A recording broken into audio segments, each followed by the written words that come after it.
अस्सलाम वालेकुम। तो कैसे हैं आप सब। आज मैं आप लोगों के साथ कराची बिस्किट की रेसिपी शेयर करूंगी।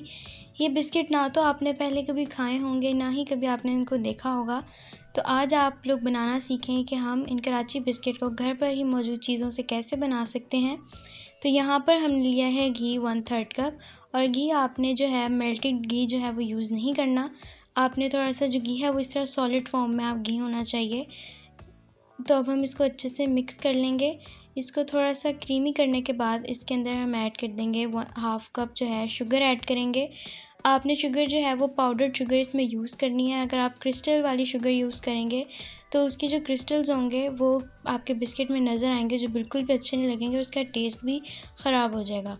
तो आपने इसको तब तक मिक्स करते रहना है जब तक इसका जो परफेक्ट इसकी क्रीमी कंसिस्टेंसी नहीं आ जाती। आपने इसको मिक्स करते रहना है। ये अच्छे से बीट हो गया है, मिक्स हो गया है। तो अब हम इसके अंदर ऐड कर देंगे एक अंडा, और अंडा आपने रूम टेम्परेचर पर ही इसमें यूज़ करना है।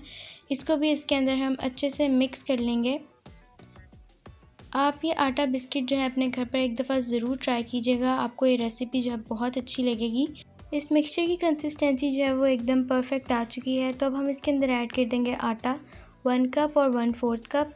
आप आटे की जगह चाहें तो आप मैदा भी यूज़ कर सकते हैं, लेकिन हमने थोड़ा सा इसको देसी फॉर्म में लेके आना है, तो इसलिए हम यहाँ पर इसको आटे में बनाएंगे। यहाँ पर हमने लिया है वनीला कस्टर्ड पाउडर 2 टेबलस्पून। अगर आप हमारे चैनल पर न्यू हैं और आपने हमारे चैनल को सब्सक्राइब नहीं किया तो जल्दी से जाकर चैनल को सब्सक्राइब कर लें, और साथ वाले बेल नोटिफिकेशन को भी आपने ज़रूर प्रेस करना है। तो अब इसके अंदर हमने ऐड कर देना है milk powder 2 tablespoon. Baking powder इसमें ऐड करेंगे हम 1/2 टीस्पून। अब जो अगली चीज़ हम इसके अंदर ऐड करने जा रहे हैं वो है सॉल्ट। 1 चुटकी हम इसके अंदर नमक ऐड कर देंगे, और इन सब चीज़ों को हमने अच्छे से मिक्स कर लेना है, और इसको आपने डो फॉर्म में इसको लेकर आना है। इस तरह से आप पहले इसको विस्कर की मदद से अच्छे से इसको मिक्स कर लें, और फिर जब ये थोड़ा सा कंबाइन होना शुरू हो जाए तो आपने इसको हाथ से अच्छे से गूंद लेना है। इसको आपने इस तरह से अच्छे से गूंदते जाना है। जो हमारी डो है वो इतनी जब हमारी गूंद जाएगी तो फिर हम इसके अंदर ऐड कर देंगे टूटी फ्रूटी 1/4 कप। और टूटी फ्रूटी को आपने इस तरह से छोटा छोटा चंक्स की फॉर्म में इसको कट करके इसके अंदर हम ऐड कर देंगे। ये बहुत ही अच्छा टेस्ट देंगे आपके कराची बिस्किट में। इसको हम अच्छे से मिक्स कर लेंगे ताकि टूटी फ्रूटी जो है वो डो के अंदर अच्छे से मिक्स हो जाए। तो अब हमारी जो बारी आ चुकी है वो हमने इन आटा बिस्किट को असेंबल करना है। उसके लिए हमने यहाँ पर पहले रैपिंग शीट को स्प्रेड कर दिया है। उसके ऊपर हम जो ये डो हमने बनाई है बिस्किट के लिए वो इसके ऊपर हम रख देंगे, और इस तरह से आपने इसको शीट के ऊपर फैला देना है। इसको आपने सिलेंड्रिकल शेप में लेकर आना है। इस तरह से हम इसको फोल्ड कर लेंगे। अगर आप हमारे मेथड से ही ये कराची बिस्किट या आटा बिस्किट अपने घर पर बनाएंगे, इसी मेथड को आपने फॉलो करना है, तभी आपके कराची बिस्किट जो हैं वो बहुत ही परफेक्ट बनेंगे। इस तरह से आपने जो एक्स्ट्रा शीट है वो कट कर लेनी है। इसको इस तरह से हाथों की मदद से आपने टैप कर लेना है और उसको सिलेंड्रिकल शेप में लेकर आ जाना है। आपने अभी इन बिस्किट को बिल्कुल भी कटिंग नहीं करना है। मैं आपको बताऊंगी कि आपने इसको कब कट करना है। आपने इसको 1.5 घंटे के लिए फ्रिज में रख देना है। जब तक ये हार्ड नहीं हो जाती आपने इसको बिल्कुल भी कट नहीं करना है। इससे क्या होता है, अगर आप पहले ही कट कर लेते तो ये बिस्किट जो हैं इनकी जो शेप है वो बहुत ही ख़राब आ जाती, जिससे आपके बिस्किट जो हैं वो ख़राब हो सकते थे। आप देख सकते हैं कितनी स्मूथली कट हो रहे हैं। आप अपने घर पर इस रेसिपी को एक दफ़ा ज़रूर ट्राई कीजिएगा। मुझे उम्मीद है कि आपको ये रेसिपी बहुत अच्छी लगेगी।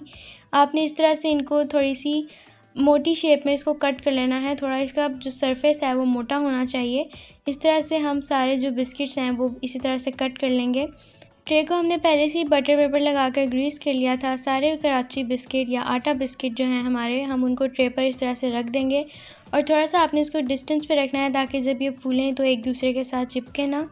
इस तरह से हम सारे बिस्किट जो हैं इसके ऊपर रख देंगे, और फिर हम इसके ऊपर ऐड कर देंगे बादाम और कुछ पिस्ता। आप चाहें तो अपनी मर्ज़ी के ड्राई फ्रूट इसके ऊपर ऐड कर सकते हैं। ड्राई फ्रूट्स ऐड करने के बाद आपने इसके ऊपर एक और चीज़ जो है वो लगानी है। इसके ऊपर आपने लगाना है 2 टेबलस्पून यहाँ मिल्क यूज़ करेंगे। सारे बिस्किट्स के ऊपर इस तरह से हमने मिल्क जो है वो लगा देना है। इससे क्या होगा, आपकी जो कराची बिस्किट हैं उसका कलर जो है वो बहुत ही अच्छा आएगा। अवन को हमने पहले ही प्रीहीट किया था 5 मिनट के लिए। अब हम इसको बेक करेंगे 170 डिग्री पर 35 से 40 मिनट के लिए आपने इसको बेक करना है।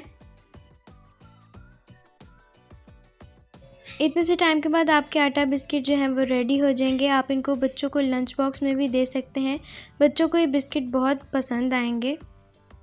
शाम की चाय के साथ आपके बिस्किट बनाकर एक दफ़ा ज़रूर ट्राई कीजिएगा, और जब अगर कोई मेहमान घर में आ जाए तो आप उनको ये बिस्किट चाय के साथ सर्व कीजिएगा, उन्हें ये बहुत अच्छे लगेंगे। अगर आपको हमारी आज की कराची बिस्किट की रेसिपी अच्छी लगी हो तो आपने हमारे चैनल को सब्सक्राइब कर लेना है। साथ वाले बेल आइकन को भी आप ज़रूर प्रेस कीजिएगा। और अगर आपको ये बिस्किट हमारे अच्छे लगे हों, आटा बिस्किट की रेसिपी अच्छी लगी हो, तो आपने जो फ़ीडबैक है वो अपना कमेंट सेक्शन में ज़रूर देना है। मिलते हैं किसी और रेसिपी के साथ। अल्लाह हाफ़िज़।